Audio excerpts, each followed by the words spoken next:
कल्याण पश्चिम येथील वसंत व्हॅली परिसरात रात्री पावणे 11 वाजताच्या सुमारास भीषण आग लागल्याची घटना घडली आहे। डीमार्टच्या शेजारी सुरू असलेल्या एका नव्या इमारतीच्या गोडाऊन मध्ये ही आग लागली। विशेष म्हणजे या गोडाऊन मध्ये मोठ्या प्रमाणावर केमिकलचे ड्रम साठवण्यात आले होते, त्यामुळे आग लागताच मोठा स्फोट झाला आणि आगीचे रौद्र रूप धारण केले।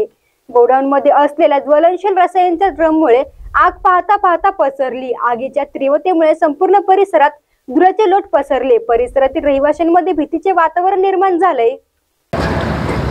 सर, आज या ठिकाणी जी आग लागली, आगीचं कारण काय आहे आणि कशाला आग लागली?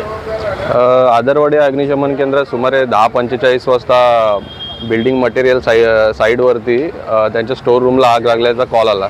इथे येऊन बघितलं तर त्यांचं मटेरियल ठेवलेलं एक स्टोर रूम टाईप होतं, त्याला आग लागलेली।